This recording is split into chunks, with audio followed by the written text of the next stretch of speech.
Assalamualaikum warahmatullahi wabarakatuh. Okey, jadi pada hari ini kami ahli Persada Smart ingin pentaskan pembentangan amalan terbaik di sekolah kami.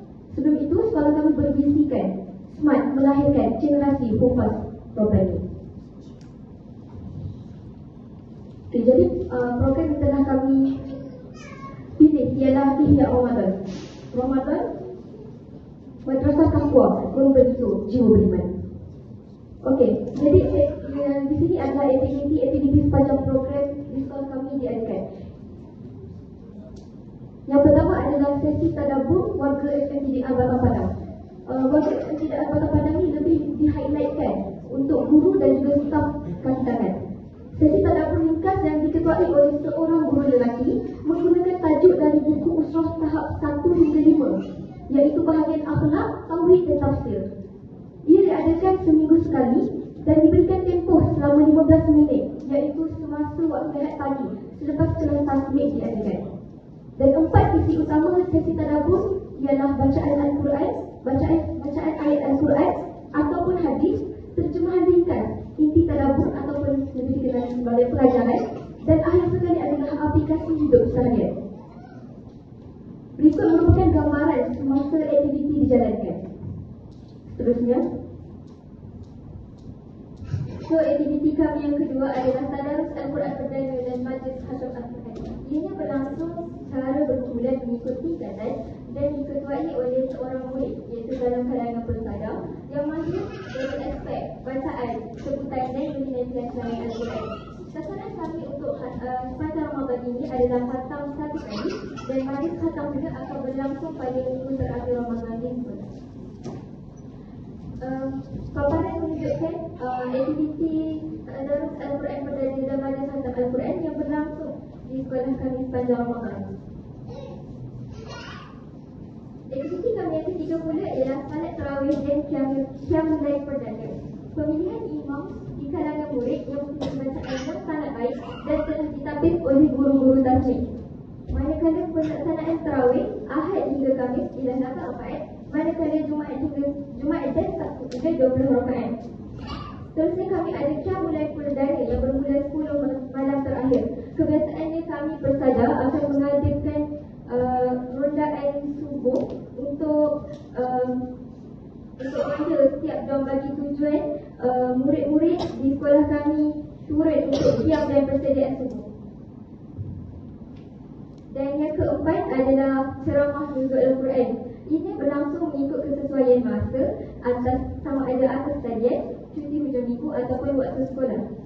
Aktiviti ini bertujuan untuk mengikatkan sejarah turunnya Al-Quran dan membangkitkan semangat cintakan Al-Quran kepada warga sekolah. Berikut merupakan bukti dan suasana di mana program ini dijalankan. Okey, seterusnya, yang terakhir ialah program Iftar Jama'i. Iftar Jama'i seperti yang kita tahu berbuka puasa ramai-ramai lah. Okey, Iftar Jama'i bertujuan untuk mengukuhkan ukhuwah antara guru dan murid, menanam semangat kebersamaan dalam ibadah, dan terakhir sekali meraihkan murid-murid dengan menu makanan yang istimewa. Okey, Iftar Jama'i kami buka jemputan kepada semua warga sekolah dan juga keluarga. Okey, seterusnya. Okey, jadi inilah kelima-lima aktiviti yang kami jalankan sepanjang program Ihya Ramadan di sekolah kami. Akhir kata, yang baik itu datangnya daripada Allah dan yang buruk itu datangnya dari kami, penerus generasi madrasah. Sekian, wabillahi taufiq wal hidayah. Assalamualaikum warahmatullahi wabarakatuh.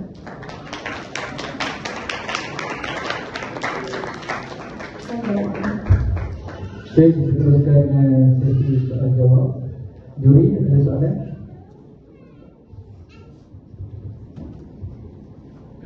Sila.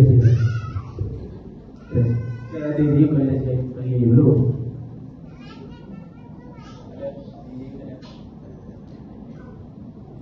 Assalamualaikum warahmatullahi wabarakatuh. Baik, malu ni sekarang ni mikrofon pun.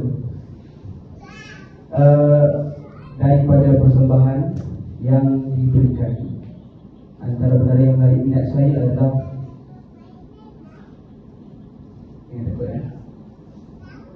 solat tarawih dan qiyamul lail imam yang dipilih daripada kalangan-kalangan yang bacaannya sangat baik. Okay, satu penghargaan yang saya boleh bagi sebab betul imam kami kita pilih saya saja. Ya, saya. Jadi tak apa. Baik. Jadi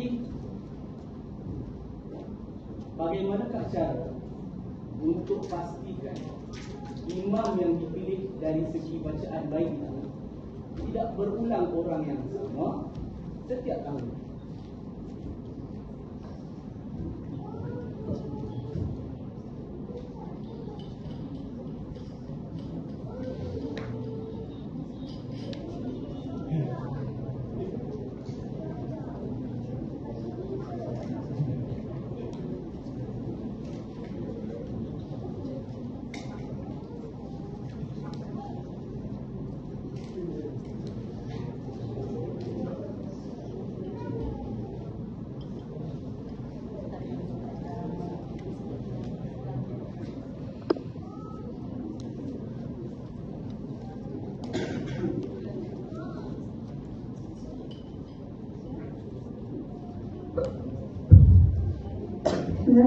Berdasarkan soalan tadi, jawapannya setiap tahun ustazah ataupun guru halaqah akan bagi nama murid-murid yang bacaan dia elok dan segi tajwid dengan kelajuan dia, dan selanjutnya dia akan lebih kepada form 1 lah, sebab nanti akan tahun hadapan dia akan menjadi meningkat ke form 2. Jadi setiap tahun dia akan menyebabkan berlainan lah dia punya imam-imam itu. Jadi kita sekian terima. Sebelum tu saya lupa nak bagi kesimpulan tentang program bulan Ramadan yang kembali.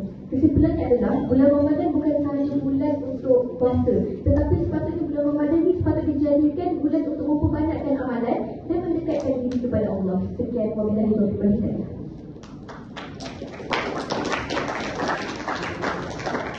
Terima kasih ucapkan. Sebenarnya saya jemput sebulan yang kedua.